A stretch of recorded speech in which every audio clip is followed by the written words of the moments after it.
எதற்காக அவர் வந்தவர் தாஜ் சுமத்ராவில் இந்த குண்டை வெடிக்கவில்லை, அங்கிருந்து ஏன் வெளியேறி சென்றார், அவருக்கு அந்த தொலைபேசி அழைப்பை செய்தவர் யார்? அசாத் மௌலானா தனக்கு வந்த அழைப்புடன் சுரேசலையுடன் ஒப்பிட்டு பார்க்கின்ற பொழுது அது சுரேசலையிடம் வந்த ஒரு அழைப்பாக தெரிகிறது. இந்த காலப்பகுதியில் இன்னொரு கேள்வி எழுந்தது, சுரேசலே அந்த காலப்பகுதியில் இலங்கையில் இருக்கவில்லை.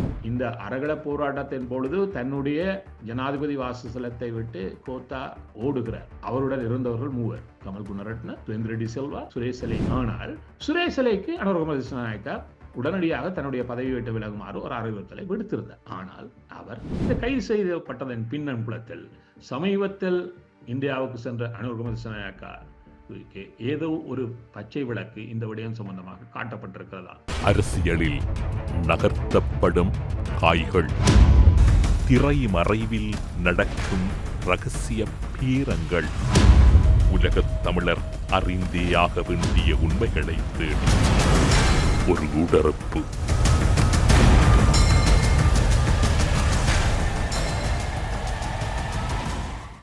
ஸ்விஸ் பெர்ன் மாநகரம் ஹூட்வில் நகரில் உங்களுக்கான கனவு இல்ல அபார்ட்மெண்ட் காத்துக் கொண்டிருக்கிறது. அழையுங்கள். இன்றைய ஊடறுப்பு நிகழ்ச்சியில் எம்மோடு இணைந்து கொண்டிருக்கக்கூடியவர் கனடாவில் இருக்கக்கூடிய அரசியல் ஆய்வாளர் நேரு குணரட்னம் அவர்கள். ஊடறுப்பு நிகழ்ச்சியின் சார்பில் உங்களை வரவேற்பதில் மகிழ்ச்சி. வணக்கம். இலங்கையில் உயிர்த்த ஞாயிறு தாக்குதல் தொடர்பான விசாரணைகள் தற்போது ஆரம்பிக்கப்பட்டு நீண்ட காலமாகி இருந்த சூழ்நிலையில் இராணுவ புலனாய்வு பிரிவைச் சேர்ந்த ஒருவர் கைது செய்யப்பட்டிருக்கின்றார். அவரின் கைதின் பின்னர் எதிர் கருத்துக்களை எதிர்கட்சியினர் கடுமையாக முன்வைத்து வருகின்றார்கள். கைது அரசியல் ரீதியாக ஏற்றுக்கொள்ளக்கூடியதல்ல, ஒரு இராணுவ அதிகாரியின் கைதை நாங்கள் ஏற்க மாட்டோம் என்கின்ற வகையில் அந்த கருத்துக்கள் முன்வைக்கப்படுகின்றன. உங்களுடைய பார்வையில் உயிர்த்த ஞாயிறு தாக்குதலையும் அதனுடைய சூழலையும் எப்படி பார்க்கிறீர்கள்? அதாவது இந்த உயிர்த்த ஞாயிறும் அதில் சம்பந்தப்பட்டவர்கள் சம்பந்தமாகவும் நாங்கள் இதே தளத்தில் பல வருடங்களாக பேசியிருக்கிறோம். அதில் குறிப்பாக இலங்கையினுடைய புலனாய்வு கட்டமைப்புடைய தலைவராக 2019 இந்த உயிர்த்த ஞாயிறின் பின்னர் கோத்தபய ராஜபக்சவினால், அப்பொழுது ஜனாதிபதியாக இருந்த கோத்தபய ராஜபக்சவினால் நியமிக்கப்பட்ட சுரேஷ் சலையை பற்றியே நிறைய பேசியிருக்கிறோம். சுரேஷ் சலை 2009 ஆண்டு காலப்பகுதியில், இந்த போர் முடிவுக்கு வந்த காலப்பகுதியில் இலங்கையினுடைய இராணுவ புலனாய்வு கட்டமைப்பினுடைய தளபதி பொறுப்பாளராக இருந்தவர். இதே ராஜபக்ச கீழ் இருந்தவர். அப்பொழுது ராஜபக்ச இலங்கையினுடைய பாதுகாப்பு செயலாளராக இருந்தவர். பின்னர் ஒரு 10 ஆண்டுகளின் பின்னர் காட்சி மாற்றம், கோத்தபய ராஜபக்ச ஜனாதிபதி ஆகிறார் உயிர்த்த ஞாயிறின் பின்னர். அப்பொழுது அதாவது 2009 இராணுவ கட்டமைப்புடைய புலனாய்வு தளபதியாக இருந்த பொழுது அவர் கேர்னல் சுரேஷ் சலை. பின்னர் 2019 அவர் பிரிகேடியர் சுரேஷ் சலை. ஆனால் இவரை மேஜர் ஜெனரல் சுரேஷ் சலையை ஆக்கி, இதெல்லாம் இலங்கையினுடைய வரலாற்றிலேயே புதிய விடயங்கள். இவர் மட்டுமல்ல, இன்னும் இருவரை தர முயற்சினார். அவர்களுக்கு புதிய பதவியை ஜனாதிபதி கோத்தபய ராஜபக்ச கோத்தா வழங்கினார். அப்பொழுது இவரை இலங்கையினுடைய தேசிய புலனாய்வு கட்டமைப்புடைய தலைவராக நியமித்தார். அப்பொழுது ஒரு கேள்வி, அதாவது அதுவரையும் காலப்பகுதியிலும் அதுக்கு பின்னரான காலப்பகுதியிலும் இராணுவத்தை சேர்ந்த ஒருவர் இலங்கையினுடைய தேசிய புலனாய்வு கட்டமைப்புடைய தலைவராக நியமிக்கப்பட்டது கிடையாது.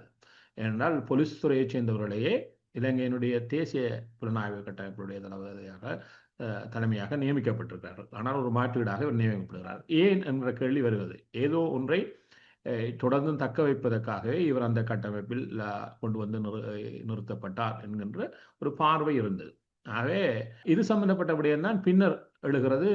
அசாத் மௌலானா சுவிட்சர்லாந்துக்கு வந்து 2023 ஆண்டு பகுதியில் சம்பந்தப்பட்ட விடயங்களும், பிள்ளையான் சம்பந்தப்பட்ட விடயங்களும், இந்த ஈச குண்டு வெடிப்பு சம்பந்தப்பட்ட விடயங்களையும் பற்றி பேசிய பொழுது, அதையும் நாங்கள் 3 ஆண்டுகளுக்கு முன்னர் பேசியிருக்கிறோம். அப்படி பேசுகின்ற பொழுது அவர் பல விடயங்களை குறிப்பிட்டு சொல்லுகிறார். இந்த ஈச குண்டு வெடிப்புகள் சம்பந்தமாக, இந்த குண்டுவெடிப்பில் சம்பந்தப்பட்டவர்களுடனான சந்திப்பு ஒன்று மட்டக்களப்பில் நடந்ததாகவும், அதில் சுரேஷ் சலை சம்பந்தப்பட்டிருந்ததாகவும், தான் அவரை அழைத்து சென்றதாகவும், இதற்கான தனக்கான அறிவுறுத்தலை பிள்ளையான் வழங்கியது போன்ற செய்திகளை பகிர்கிறார். அப்பொழுது இன்னொன்றையும் சொல்லுகிறார்.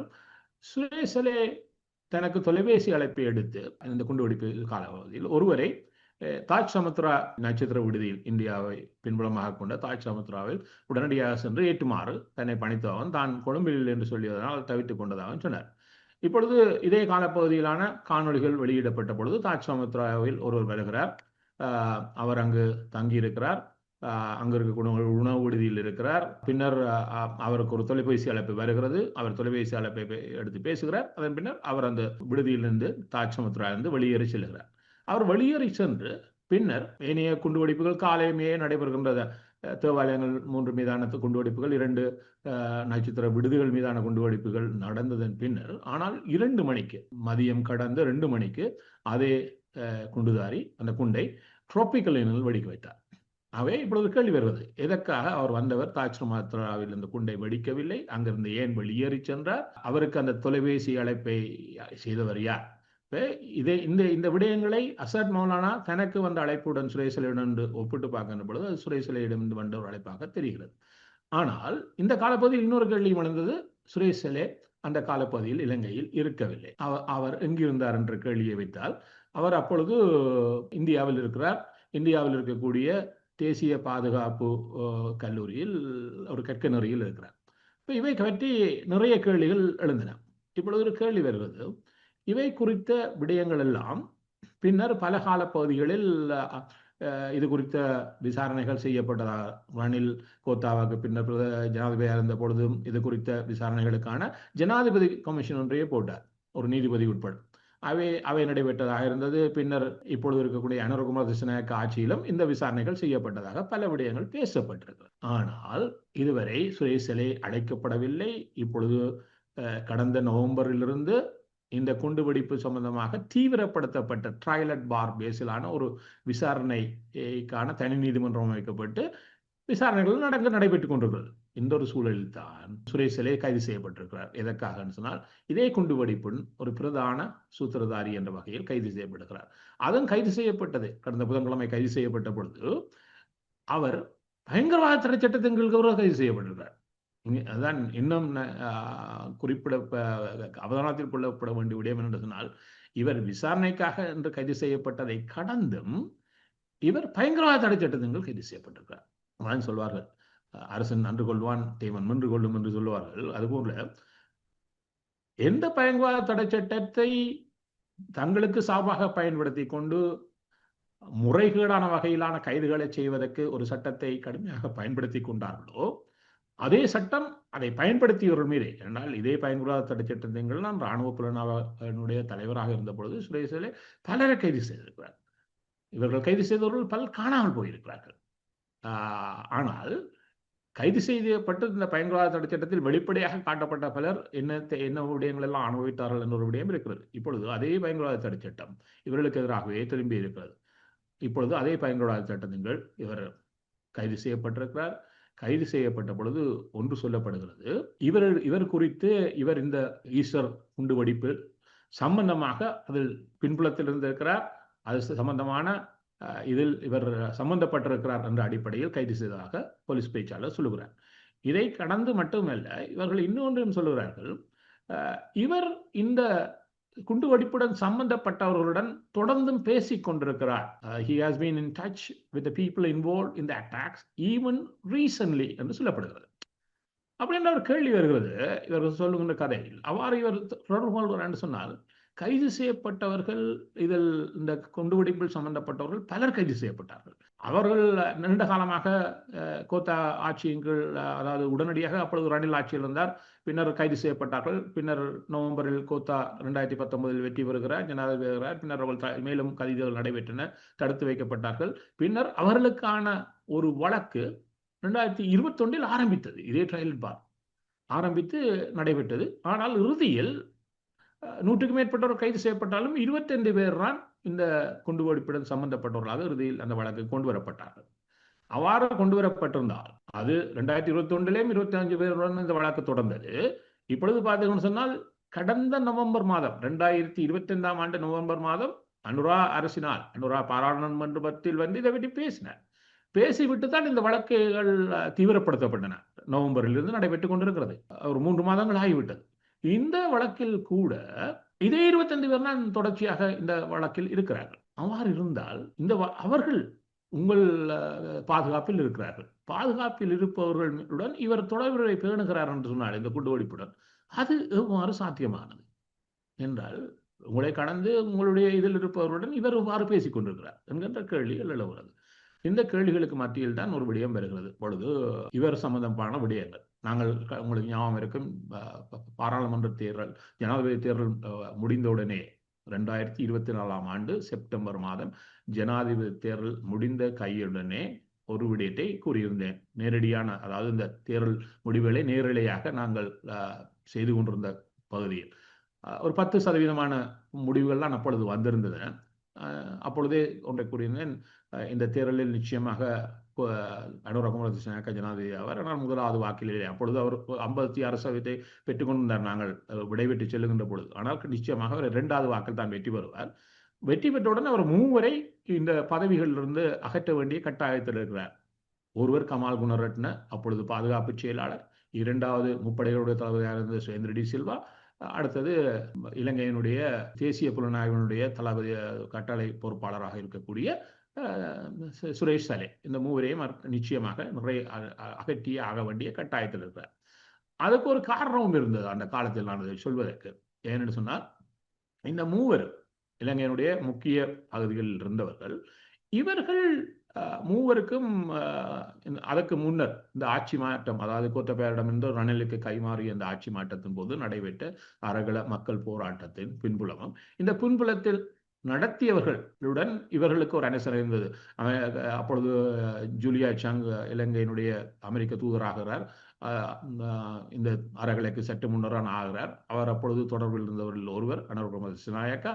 இவருடன் பேசினார்கள். அரகல முடிவுக்கு வந்ததன் பின்னரும் பேசினார். அதுக்கு பின்னர் அனுர குமாரதிசாநாயக்க அமெரிக்காவுக்கு 6 மாநிலங்களுக்கான ஒரு பயணத்தை மேற்கொண்டார்.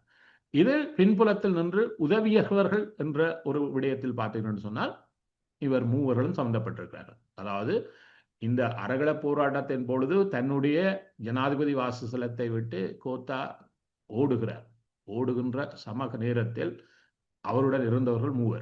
இந்த 3வரும் இருந்தார்கள். கமல் குணரட்ன, சுரேந்திர டி சில்வா, சுரேஷ் சலே இருக்கின்ற பொழுதுதான் இறுதியாக கோத்தபயா தன்னுடைய ஜனாதிபதி வாசஸ்தலத்தை விட்டு ஓடுகிறார். மோல்டிஸுக்கு சென்றார். பின்னர் வெளிநாட்டிலேயே தங்கியிருந்தார். இந்த 3வரும் அந்த இடத்தில் இருந்த பொழுது இந்த 3வரும் இந்த இதில் பின்புலத்தில் இருந்தார்கள். ஆகவே இவர்கள் சம்பந்தப்பட்ட பின்புலம், இவர்களுக்கு வெளிநாடு சம்பந்தப்பட்ட பின்புலம், இவைகளை தெரிந்திருக்கக்கூடிய அனுர குமாரதிசாநாயக்க இவர்கள் 3வரையும் அதே இடத்தில் அனுமதிக்க முடியாது, அவருக்கு ஆபத்தாகும் என்றதையும் சொல்லியிருந்தேன். அந்த அடிப்படையில் உடனடியாக கமல் குணரட்ன அந்த பதவி என்ன அவர் கடந்த அதுக்கு முன்னர் இருந்து ஜனாதிபதி, அதாவது ரணில் விக்ரமசிங்கே கூட அவரை பாதுகாப்பு செயலாளராக வைத்திருந்தார். அவர்கள் தானாக விலகி செல்ல வேண்டும். ஆனால் சுரேஷ் சலேக்கு அனுர குமாரதிசாநாயக்க உடனடியாக தன்னுடைய பதவி விட்டு விலகுமாறு ஒரு அறிவுறுத்தலை விடுத்திருந்தார். ஆனால் அவர் விலகவில்லை. விலகாத ஒரு சூழ்நிலையில் அக்டோபர் 5ஆம் நாள் அவர் அந்த பதவியிலிருந்து விலக்கப்பட்டார். இப்பொழுதும் பல இடங்கள் எழுதுகிறார்கள், அவர் அந்த பதவியிலிருந்து ரிட்டையர் பண்ணினது, அதாவது ஓய்வு பெற்றார் என்று. ஓய்வு பெறவில்லை. அவர் விலகுமாறு வேண்டிக் கொண்ட பொழுதும் கூட விலகாத ஒரு சூழலில் அவர் இந்த பதவியிலிருந்து விலக்கப்பட்டவர்.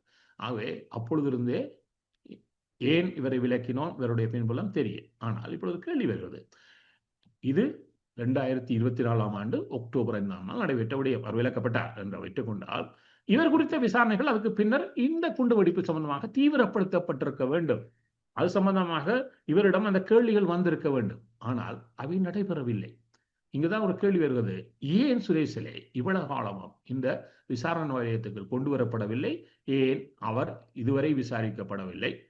இந்த ஒரு சூழலில் திடீரென அவர் ஏன் இப்பொழுது இந்த விடயம் சம்பந்தமாக கைது செய்யப்பட்டிருக்கிறார்? ஆகவே இதன் பின்புலத்தில் பல விடயங்கள் கேள்விக்குறியாகவே நிற்கிறது. இதன் பின்னால் பல விடயங்கள் சமீப காலத்தில் நடைபெற்றதாக என்ன தோன்றுகிறது. ஏன்னு சொன்னால், இவர் இந்த ஈஸ்டர் குண்டு வெடிப்புக்கு முன்னர் இவர் இலங்கையினுடைய இராணுவ சேவையில் இருக்கவில்லை. அதாவது ரணில் ஆட்சிக்கு வந்த ஒரு குறுகிய காலத்திலேயே இவர் 2016ஆம் ஆண்டு தொடக்கம் 18ஆம் ஆண்டு வரை மலேசியாவில் இருந்திருக்கிறார். இலங்கையினுடைய தூதுவரத்தில் இவர் ஒரு பணிக்காக, அதாவது மினிஸ்டர் ஆஃப் கவுன்சிலர் என்ற விடயத்தில் அங்கு பதவியில் இருந்திருக்கிறார்.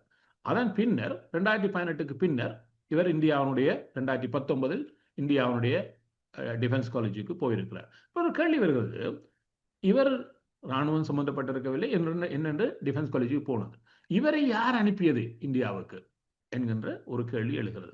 இப்பொழுது அதனால் தான் இவர் இதற்கு முன்னர் சொல்லிக் கொண்டு வந்த விடயங்கள் இருக்கிறது சொன்னால், நான் இலங்கையில் இருக்கவில்லை, இலங்கையில் இல்லாத காரணத்தால் 2 ஆண்டுகள் இருக்கவில்லை, ஆகவே நான் எவ்வாறு இந்த குண்டுவெடிப்புடன் சம்பந்தப்பட்டவர்களை நான் தொடர்பு கொள்ள முடியும் என்கின்ற கேள்வியை இவர் எழுப்பினார். இதற்கு முன்னர் இவர் எழுப்புவதற்கு முன்னர் இந்த அசாத் மௌலானுடைய விஷயம் வந்த பொழுது அவருக்கான பதிலை வழங்கியவரே கோத்தாவே ஒரு அறிக்கையை வெளியிட்டார். இவர் சம்பந்தப்பட முடியாது, ஏனென்று சொன்னால் இவர் அப்பொழுது இருக்கவில்லை, அதற்கு பின்னர் இந்த சவுண்டு வெடிப்பிலும் இவர் அங்கு சம்பந்தப்படவில்லை, இவர் இந்தியாவில் இருந்தார் என்பதை இவர் பிரேசலை சொல்வதற்கு முன்னரே கோத்தா சொன்னார். அந்த காலத்தில் நாங்கள் இதை பற்றி இதே தளத்தில் பேசியிருக்கிறோம். என்னென்று இவர் சம்பந்தப்பட்ட விடயத்தை கோத்தா இதற்காக சொல்லுகிறார். அப்பொழுது பல விடயங்களில் தங்கள் இருவர் சம்பந்தப்பட்ட விடயங்களில் உணர்ந்து தங்களை காத்துக் கொள்வதற்காக இவர் முன்கூட்டியே சொன்னார். இது பல விடயங்களை, அதாவது இந்த ஆதார தளத்தில் பல விடயங்களை இவர்கள் தொடர்ந்தும் இந்த தளத்தில் விட்டுவிட்டே சென்றார்கள். அவை இப்பொழுது கேள்வி வருகிறது, எதற்காக இந்த கால நீடிப்பை இவர் சம்பந்தமான விதத்தில் இவர் விசாரணைக்கு கூட அழைக்கப்படாமல் சென்று இப்பொழுது இவர் விசாரணைக்கு வந்திருக்கிறார். நான் இப்பொழுது திருப்பியும் சொன்னேன், இந்த வழக்கு நடைபெற்றுக் கொண்டிருக்கிறது. சமகாலத்தில் நாங்கள் பேசிக் கொண்டிருக்கக்கூடிய சமகாலத்திலேயே ஒரு டாய்லெட் பாராக இந்த வழக்கு நடைபெற்றுக் கொண்டிருக்கிறது. கடந்த நவம்பரிலிருந்து இப்பொழுது இருக்க, அதாவது 21 இந்த வழக்கு தொடங்கி நிற்கிறதும் தொடர்வதும் என்று நடந்து கொண்டது. ஆனால் பின்னர் இந்த வழக்கை நான் தீவிரப்படுத்துகிறேன் என்று சொல்லி சொல்லி சொன்னதன் பின்னர் இந்த வழக்கு இப்பொழுது ஒரு 3 மாதங்களுக்கு மேலாக நடைபெற்றுக் கொண்டிருக்கிறது. இதிலும் இருக்கக்கூடிய ஒரு விடயம் என்று சொன்னால், இந்த வழக்கில் பலர் சாட்சியங்களாக இந்த வழக்கில் அங்கு முன்னிலைப்படுத்தப்பட்டிருக்கிறார்கள். இந்த முன்னிலைப்படுத்தப்பட்டிருக்கக்கூடிய இந்த சாட்சியங்களை, அதாவது கிட்டத்தட்ட ஒரு 2000க்கு மேற்பட்டவர்கள் சாட்சிகளாக, இதில் அனைவரும் அழைக்கப்பட போவதில்லை, ஆனால் சாட்சிகளாக அங்கு வரிசைப்படுத்தப்பட்டிருக்கிறார்கள். இந்த சாட்சிகளாக, அரசு சாட்சிகளாக இங்கு வகைப்படுத்தப்பட்டவர்களில் இருவருடைய பெயர்கள் முக்கியம் பெறுகிறது. அதாவது முதன்மை சாட்சிகளாக அதில் சொல்லப்பட்டிருக்கிறார்கள்.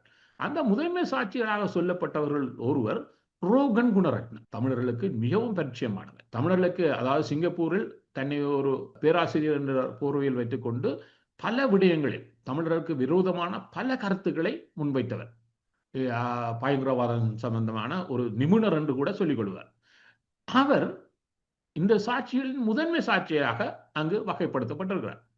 இரண்டாவது முதன்மை சாட்சியாக இந்த வழக்கில் முதன்மைப்படுத்தப்பட்டவர் இதே சுரேஷ் சலே. இப்பொழுது ஒரு கேள்வி வருகிறது, நீங்களாகவே உங்களுடைய அரச சாட்சிகளாக இருவரை அங்கு வகைப்படுத்தி 3 மாதங்களாக ஒரு வழக்கை நடத்தி கொண்டிருக்கிறீர்கள். நடத்திவிட்டு அதில் 2வது முதன்மை சாட்சியை இப்பொழுது இதில் சம்பந்தப்பட்ட, அதாவது இப்பொழுது சாட்சி குற்றவாளியாக மாற்றப்பட்டிருக்கிறார். ஏன் இந்த தவறு நடைபெற்றது? இது எவ்வாறு இது அனுமதிக்கப்பட்டது? எதற்காக சுரேஷ் சலே இவ்வளவு காலமும் இந்த வழக்கில் ஒரு விசாரணையாக உட்படுத்தப்பட வேண்டியவராக, அதாவது இவ்வளவு நிறைய ஆதாரங்கள் வெளிப்பட்டது என்பதும் கூட அவர் குறித்த விசாரணை தீவிரப்படுத்தப்படாமல் அவரை ஒரு அரசு சாட்சியாக இப்பொழுது நடைபெற்றுக் கொண்டிருக்கக்கூடிய இது சம்பந்தப்பட்ட வழக்கில் நீங்கள் கொண்டு வந்துவிட்டு இப்பொழுது அவர் இதில் ஒரு குற்றவாளியாக கைது செய்யப்பட்டிருக்கிறார். ஆகவே இப்பொழுதுதான் ஒரு கேள்வி வருகிறது, அவ்வாறு இருந்தால் இவரை இதுவரை இதிலிருந்து விலக்கி வைத்ததற்கான காரணம் என்ன? யாருடைய அழுத்தம் காரணமாக இவரை இதுவரை காப்பாற்றியிருக்கிறீர்கள்? காப்பாற்றிவிட்டு இப்பொழுது திடீரென அவர் குற்றவாளியாகுவதற்கு என்ன காரணம் இருக்குது? இதை ஆட்சியில் இருப்பவர்களால், இப்பொழுது ஆட்சியில் இருக்கக்கூடியவர்கள்தான் அனுரகுமாரதரசு தான் இதுக்கான விளக்கத்தை தர வேண்டும். இதில் இன்னொரு விடத்தில் பார்த்தீங்கன்னு சொன்னால், இதில் ஒருவர் இருக்கிறார். நீங்கள் குறிப்பிடுகின்ற அதே விடயம் நேற்றைய தினம் குறிப்பாக சொல்ல போனால் நீங்கள் குறிப்பிடுகின்ற பேராசிரியர் ரோஹான் குணரட்ன அவர்கள் ஒரு அறிக்கை வெளியிடுகிறார். இலங்கையில் மிகவும் மதிக்கப்படும் தேசிய பாதுகாப்பு நிபுணரான மேஜர் ஜெனரல் சுரேஷ் சாலே கைது செய்யப்பட்டது தொடர்பில் அவருடைய விளக்கத்தை கூறிவிட்டு அவர் ஒரு முக்கியமான கருத்தை அவர் அங்கு கூறுகின்றார். தன்னுடைய அறிக்கை தொடர்பில் ஏப்ரல் 21 இடம்பெற்ற ஈஸ்டர் தாக்குதலில் சுரேஷ் சாலே எந்தவித தொடர்பும் இல்லை. குறித்த விடயத்தில் அவர் முற்றிலும் நிரபராதியாவார். அந்த தாக்குதல் நடந்த காலப்பகுதியில் அவர் மலேசியாவில் இருந்தார் என்றெல்லாம் கூறுகிறார். இலங்கையின் உயிர்த்த ஞாயிறு தாக்குதல் தொடர்பில் பேராசிரியர் ரோஹான் குணரட்ன அவர்கள் வெளியிட்ட புத்தகத்திலே அவர் மிக முக்கியமான ஒரு விடயத்தை கூறுகின்றார். நான் மிக நுட்பமாக ஆய்வினை வெளியிட்டுள்ளேன். எனது கண்டுபிடிப்புகள் அமெரிக்க மத்திய புலனாய்வு பிரிவு, ஆஸ்திரேலிய மத்திய போலீஸ், ஸ்கொட்லாந்து மற்றும் இன்டர்போல் ஆகிய சர்வதேச அமைப்புகளின் அறிக்கையுடன் ஒத்துப்போகின்றன. இலங்கை தலைவர்கள் நாட்டின் தேசிய பாதுகாப்புக்கு குந்தகம் விளைவிக்கிற வகையில் விளையாடக்கூடாது. சர்வதேச அமைப்புகளின் அறிக்கையோடு தான் வெளியிட்ட புத்தகம் ஒத்துச் செல்லுகின்றது என்றெல்லாம் கூறுகின்றார். அப்படியாயின் நீங்கள் கூறுகின்ற அந்த விடயங்களை பார்க்கின்ற போது பேராசிரியர் ரொஹான் குணரட்னவின் கருத்தை எப்படி நோக்குகிறீர்கள்? அதான் இப்பொழுது ஒரு கேள்வி வருகிறேன்னு சொன்னால், இப்ப நீங்க பல விடயத்தை சொல்லுகிறீங்க. ஒன்று, மலேசியாவில் இந்த தாக்குதல் நடைபெற்ற பொழுது அவர் இருந்தார் என்றதிலே அவர் தவறாகத்தான் சொல்லியிருக்கிறார். ஏனென்றால் இதை இப்பொழுது ரோவான் குணரட்ன நீண்ட காலமாக கோத்தா அரசுடன் மஹிந்த அரசுகளுடன் தமிழர் விரோத போக்குகளில் பயணித்தவர் என்பது உலகறிந்த விடயம். என்று சொன்னால், அவர் கனடாவில் இருக்கக்கூடிய ஒரு தமிழர் அமைப்பு குறித்து குறிப்பிட்ட குற்றச்சாட்டு சம்பந்தமாக அவருக்கு எதிரான வழக்கு கனடாவில் இருக்கக்கூடிய நீதிமன்றத்துக்கு நடைபெற்று அவருக்கு எதிராக கனடிய நீதிமன்றம் தீர்ப்பளித்திருக்கிறது. அவர் தவறாக சொல்லியிருக்கிறார். அதற்கான நஷ்டஈடு அவர் வழங்க வேண்டும் என்ற அளவுக்கு கனடாவில் அதற்கான தீர்ப்பு வழங்கப்பட்டது. இவ்வாறான பின்புலத்தை கொண்டவர் தான் ரோஹன் குணரட்ன. தொடர்ச்சியாக அதாவது ஒரு இன வேறுபாட்டுடன் விஷத்தை கக்குவார் என்று சொல்வார். அவ்வாறு கக்கியவர் தான் ரோஹன் குணரட்ன. அவ்வாறு இருந்தால் இந்த ரோஹன் குணரட்னவை எவ்வாறு நீங்கள் முதன்மை சாட்சியாக இந்த விடயத்தில் கொண்டு வந்தீர்கள் என்கின்ற பொழுதே ஒரு கேள்வியிலிருந்து இந்த அரசு என்னத்தை செய்து கொண்டிருக்கிறது. ஒரு விடயத்தை முன்னெடுக்கின்ற பொழுது ஒரு உங்களுக்கு பின்புல அப்ப நீங்களும் ரோஹன் குணரட்ன போன்ற சிந்தனையுடன் தான் பயணித்துக் கொண்டிருக்கிறீர்கள் என்கின்ற கேள்வியை அவர் எழுப்புகிறது. அவரை முதன்மையாக போடுகிறீர்கள். சுரேஷ் அலையை இரண்டாவது உங்களுடைய அரசு சாட்சிகளாக கொண்டு வந்திருக்கிறீர்கள். இப்பொழுது இரண்டாவது நபர் கைது செய்யப்படுகிறார். முதலாவது நபர் அவருக்காக தான் வக்காலத்து வாங்குகிறார். அதை கடந்து இலங்கையில் நடைபெற்ற அனைத்தையும் சொல்லுகிறார். இங்குதான் ஒரு விடயம் வருகிறது. அதாவது ரவி செனிவரட்ன. இந்த ரவி செனிவரட்ன தான் இலங்கையினுடைய சிஐடி என்று சொல்லக்கூடிய கிரிமினல் இன்வெஸ்டிகேஷன் டிவிஷனுடைய தளபதியாக இருந்து இந்த விவகாரங்களை கையாண்டார். அப்பொழுது அவர்களுடைய தேடுதலில் அவர்கள் ஒன்றை கண்டுபிடிக்கிறார்கள். இந்த டைரக்டர் ஆஃப் மிலிட்டரி இன்டெலிஜென்ஸ், அதாவது சலே அவர்கள் இந்த விவகாரம், இந்த 2019ஆம் ஆண்டு விவகாரம் சம்பந்தமான பல விடயங்களை அவர் தவிர்ப்பதற்காக அல்லது ஒழிப்பதற்கான முயற்சிகளில் அவர்கள் ஈடுபட்டார்கள் என்கின்ற ஒரு பெரிய விடயத்தை இந்த ரவி செனிவரட்ன சம்பந்தமான தலைமையிலான சிஐடி கண்டுபிடிக்கிறது. அப்பொழுது இந்த விடயத்தில் இந்த செனிவரட்னனுடைய இந்த தேடுதலின் பொழுது அவர் தலைமையிலான இந்த சிஐடியினுடைய தேடுதலில் ஒரு முக்கிய வகிபாகத்தை சாணி அபேசகர அந்த குழுவினுடைய முதன்மை ஆளாளராக இருந்திருக்கிறார். அப்பொழுது அவர்களுடைய இந்த தேடுதலில் கண்டுபிடிக்கப்பட்ட விடயம் என்று சொன்னால், இந்த டிஎம்ஐ, அதாவது டைரக்டர் ஆஃப் மிலிட்டரி இன்டெலிஜென்ஸ் ஆபரேட்டிவ்ஸ் தான் இந்த குண்டுவெடிப்பில் சம்பந்தப்பட்டவர்களுடன் நேரடி தொடர்பில் இருந்ததான விவரங்களை கூட அவர்கள் கண்டுபிடித்திருக்கிறார். இப்பொழுது பார்த்தீங்கன்னு சொன்னால், இப்பொழுது இந்த ரவி செனிவரட்ன யாராக இருக்கிறார் சொன்னால், அவர் பப்ளிக் செக்யூரிட்டி, அதாவது உள்ளக பாதுகாப்பு, இலங்கையினுடைய உள்ளக பாதுகாப்பினுடைய செயலாளராக இப்பொழுது இருக்கிறார். இப்பொழுது இதே சாணி அபேசகர தான் இந்த விடயத்தினுடைய ஒரு முதன்மை பணியாளராக இப்பொழுதும் பயணித்துக் கொண்டிருக்கிறார். அப்ப இப்பொழுது இவர்களுக்கு இது சம்பந்தமான விடயங்கள் அனைத்தும் தெரியுமா என்று சொன்னால், இவரிடம் அந்த ஆவணங்கள் இருக்கிறது. இப்பொழுது இன்னொன்றையும் சொல்லிக் கொள்கிறேன். கடந்த ஆண்டு நவம்பர் மாதம் இந்த வழக்கை ஆரம்பித்து இந்த விசேட பொறிமுறையில் இந்த வழக்கு நகரப் போகிறது என்பதை அனுர குமார திசாநாயக்க ஜனாதிபதியாக இலங்கையினுடைய பாராளுமன்றத்தில் அறிவித்த பொழுது அவர் இன்னொரு விடயத்தையும் சொல்லிக் கொண்டார். கடந்த காலங்களில் இது சம்பந்தமாக சேகரிக்கப்பட்ட பல விடயங்கள், பல ஆதாரங்கள் அழிக்கப்பட்டிருக்கிறது, அவை காணாமல் செய்யப்பட்டிருக்கிறது என்பதை வெளிப்படையாக பேசினார். அப்பொழுது ஒரு கேள்வி வருகிறது. இலங்கையினுடைய இந்த கட்டமைப்புகளில் உருவாக்கப்பட்ட பல விடயங்கள் காணாமல் போனால் அதுக்கு யார் பதில் சொல்லியாக வேண்டும்? அந்த கட்டமைப்புடைய பொறுப்பில் இருந்தவர்கள் அதுக்கான பதில் சொல்லியாக வேண்டும். ஆகவே அவர்கள் விசாரிக்கப்பட வேண்டும், அவர்கள் அதுக்கான தண்டனைக்கும் உட்படுத்தப்பட வேண்டும். அவை எல்லாம் எதற்காக தவிர்க்கப்பட்டது, தவிர்த்து செல்லப்படுகிறது என்ற கேள்வி வருது. இப்பொழுது நீங்கள் ஒன்றை சொன்னீர்கள், ரோஹன் குணரட்ன ஒன்றை சொல்லுகின்ற பொழுது FBI இழுத்தார்கள். ஆம், இதிலும் ஒரு விடயம் இருக்கிறது. அதாவது இந்த குண்டுவெடிப்பின் பின்னர் FBI என்னால் அமெரிக்கர்கள், இதில் இறந்து போனவர்கள் 45 வெளிநாட்டவர்கள் இருக்கிறார்கள். அதில் அதிகமாக இந்தியாவை சேர்ந்த 11 பேர் இருக்கிறார்கள்.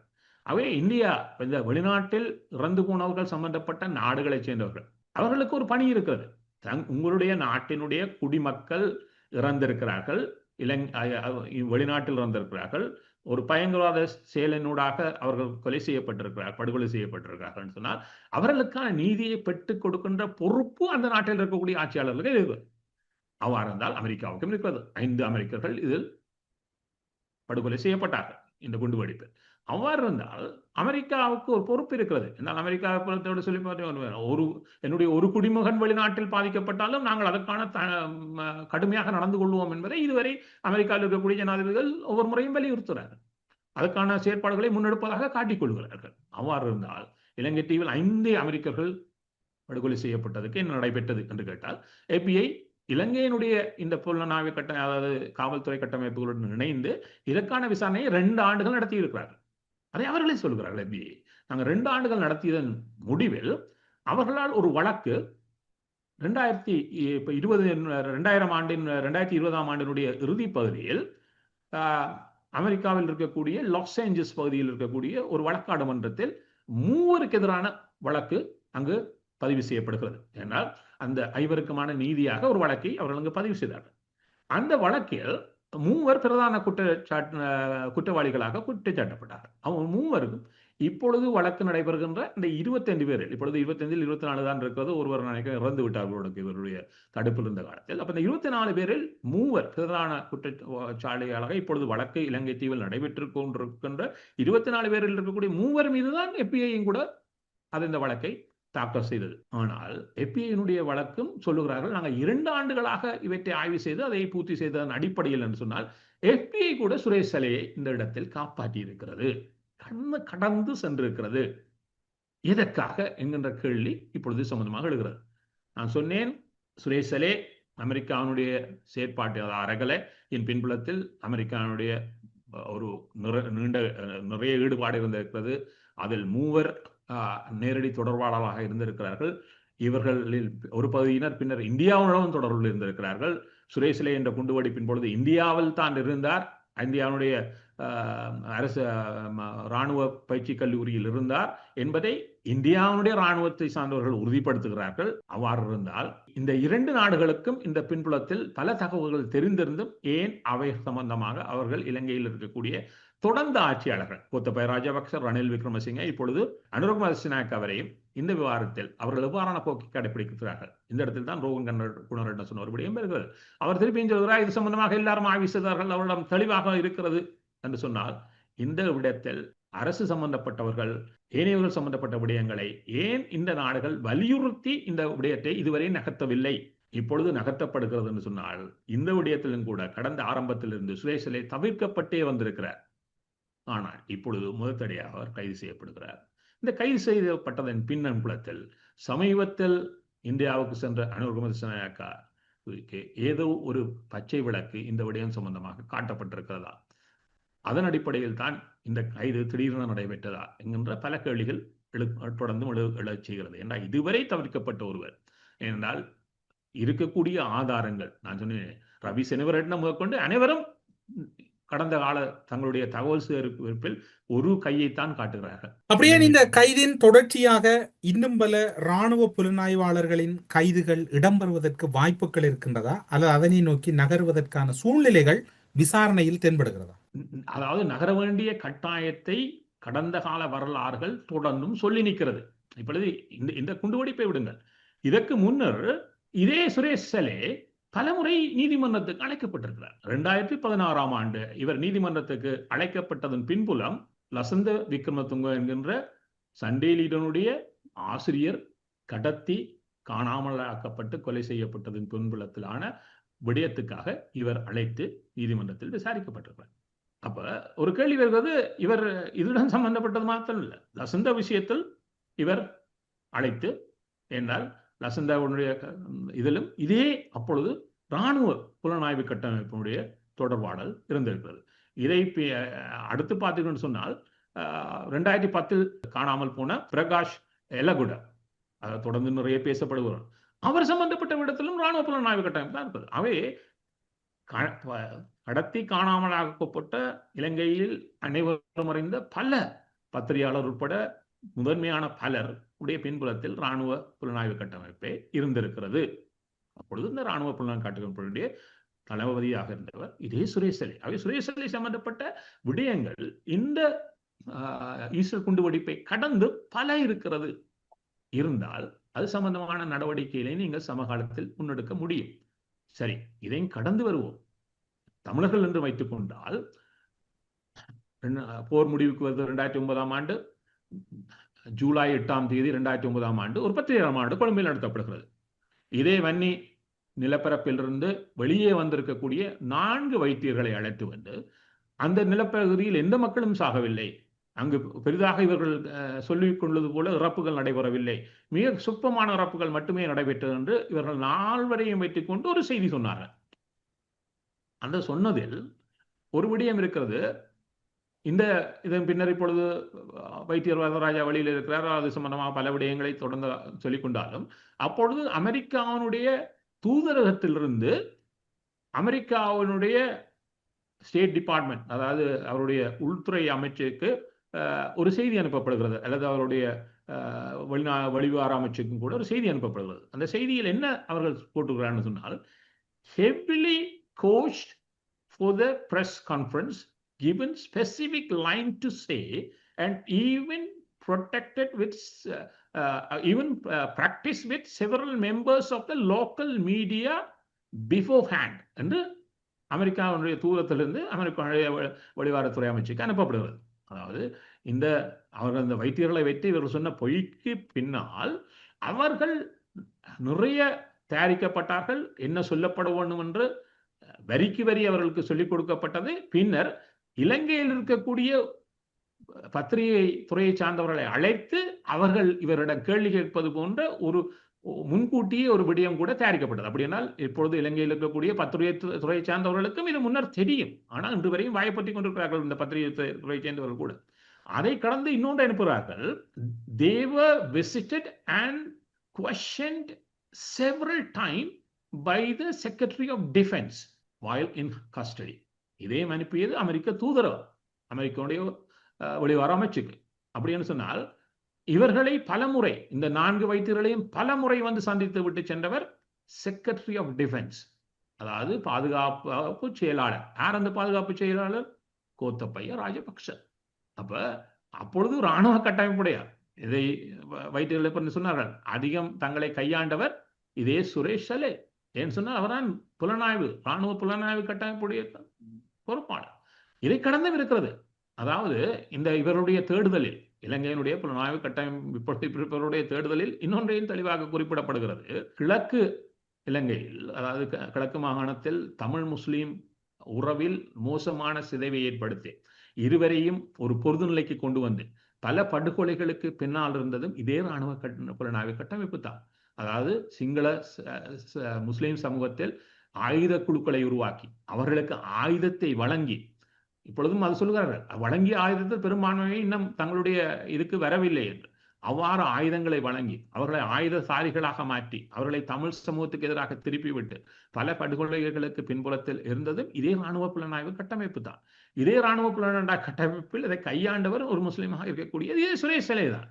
அவ்வாறு இருந்தால் இந்த விடயத்தில் சுரேஷ் சலே சம்பந்தமான ஒரு தொடர்ச்சி நீண்டு செல்கிறது. அவ்வாறு இருந்தால் ஒரு கேள்வியை கேட்டுக்கொள்ளலாம்.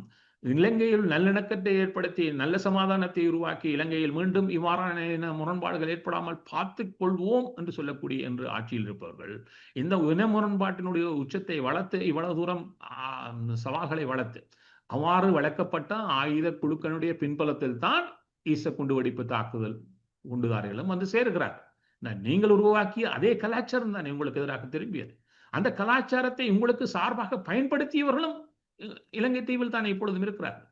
அதாவது கோத்தபய ஆட்சிக்கு வருவதற்காக அதற்கு முன்னர் இலங்கையில் இவ்வாறான சவால் இருக்கிறது, ஆகவே இலங்கையில் நாங்கள் சமாதானத்தை உருவாக்குவோம், அந்த உருவாக்கக்கூடிய ஒரே தலைமை கோத்தபய ராஜபக்ச என்பதுதான் 2019 கருப்பொருள் ஜனாதிபதி தேர்தலில். அந்த கருப்பொருளில் 60% மேற்பட்டவர்கள் கோத்தபய முஸ்லீம் தமிழ் வாக்குகளால் வெற்றி பெறவில்லை. அது தேவையில்லை என்று சொல்லி, என்றால் நான் கணித ரீதியாக சொன்னேன், 80% மேற்பட்ட சிங்கள மக்கள் வாக்களித்து அதில் 60% வாக்கை ஒரு சிங்கள தலைமை பெறுமாக இருந்தால் அவர் தமிழ் முஸ்லீம் வாக்களை கடந்து ஜனாதிபதி தேர்தலில் வெற்றி பெற முடியும் என்பது 2019 நிரூபிக்கப்பட்டது. ஆகவே அதற்காக முன்கூட்டி நடத்தப்பட்ட ஒரு தாக்குதலும் அந்த தாக்குதலுக்கு முழுமையான ஒத்துழைப்பை வழங்கிய சுரேஷ் சலேயும் எவ்வாறு இதுவரை தவிர்க்கப்பட்டார். இவ்வளவு விடயங்களும் கூட இந்த 18 மாதங்களை கடந்திருக்கக்கூடிய அனுரகுமார ஆட்சி ஏன் இந்த விவகாரத்தில் கடந்து வந்தது? இந்த கடந்து வருவதற்கு இவர்களுக்கு ஆன அழுத்தம் எங்கிருந்து கொடுக்கப்பட்டது இதுவரை, இப்பொழுது அந்த அழுத்தத்தில் எவ்வாறான மாற்றம் ஏற்படுத்தப்பட்டிருக்கிறது என்பதெல்லாம் சுரேசலை சம்பந்தமாக எழுந்திருக்கக்கூடிய பல கேள்விகளுடைய தொடர்ச்சியாக நாங்கள் சொல்லிக்கொள்ளலாம். இன்னொரு விடயம் இருக்கிறது. இப்பொழுது நடைபெறுகின்ற வழக்கு சம்பந்தமாக கூட ஐநா சம்பந்தப்பட்ட ஒரு விடயம் சொல்லப்பட்டிருக்கிறது. அதாவது இப்பொழுது நடைபெறுகின்ற வழக்குகள் சம்பந்தமாக எந்த ஒரு விவரங்களை நீங்கள் பகிர்வதாக இல்லை. இது சம்பந்தமான ஆவணங்களை ஏன் நீங்கள் மக்கள் பார்வைக்கு இதுவரை வைக்கவில்லை, வையுங்கள் என்பது ஐநாவால் வலியுறுத்தப்படுகிறது. இப்பொழுது நடைபெறுகின்ற இந்த டைலர் பார் கூட ஒரு விடயத்தில் தவிர்க்கப்பட்டே செல்ல போகிறது என்றால் அவை மூடிய கதவுக்குள் விரைவாக நடைபெறுகின்ற ஒரு வழக்காக நடத்தப்படுகிறது. அதனால் 3 மாதங்களை கடந்த இந்த வழக்கில் கூட யார் என்னத்தை சொன்னார்கள், எது நடைபெறுகிறது என்பது யாருக்கும் தெரியாத ஒரு விடயமாகவே இந்த ஆட்சியிலும் கூட இருக்கிறது. இது ஆபத்தானது. ஆகவே இந்த விடயங்கள் சம்பந்தமாக வெளிப்படையாக பல விடயங்கள் மக்களிடம் பகிரப்படுமாக இருந்தால், கடந்த காலத்தில் இது சம்பந்தப்பட்டவர்கள் சம்பந்தமான நடவடிக்கைகள் அனைத்து விவரங்களும் முன்னெடுக்கப்படுமாக இருந்தால் அது மக்களிடம் நம்பிக்கையை கட்டியெழுப்புவதாக மாறும். அந்த மக்கள் அப்பொழுது இதில் மேலதிக நம்பிக்கை கொண்டவர்களாக மாறுவார்கள். அவ்வாறான மாற்றத்துக்கு இந்த அரசு என்ன செய்ய போகிறது? சுரேசலையினுடைய கைது வெறும் கைதுடன் மாத்திரம் நின்றுவிட்டு கடந்து செல்ல போகிறதா, அல்லது சுரேசலை சம்பந்தப்பட்டு புதைந்திருக்கக்கூடிய பல விடயங்கள் வெளிப்படையாக கையாளப்பட்டு மன்றத்துக்கு வருமா என்பதுதான் சுரேசலை சம்பந்தப்பட்டிருக்கக்கூடிய முக்கிய கேள்விகளாக இந்த நேரத்தில் நாங்கள் சொல்லிக்கொள்ளலாம். இன்னும் பல விடயங்கள் இதனுடைய தொடர்ச்சியாக உங்களோடு பேசலாம் என்கின்ற நம்பிக்கையில் இன்றைய நாளில் பல முக்கிய விடயங்களை ஊடறுப்பு நிகழ்ச்சியின் வாயிலாக பகிர்ந்து கொண்டிருக்கின்றீர்கள். வருகின்ற வாரத்திலும் கூட பல முக்கியமான தகவல்களை உங்கள் மூலம் பெறலாம் என்கின்ற நம்பிக்கையில் இன்று ஊடறுப்பு நிகழ்ச்சியில் இணைந்து கொண்டு சிறப்பித்தமைக்காக சிறப்பு நன்றிகளோடு விடைபெற்றுக் கொள்கிறோம். நன்றி, வணக்கம். நன்றி, வணக்கம். அரசியலில் நகர்த்தப்படும் காய்கள், திரைமறைவில் நடக்கும் ரகசிய பீரங்கள், உலகத் தமிழர் அறிந்தேயாக வேண்டிய உண்மைகளை தேடி ஒரு ஊடறுப்பு.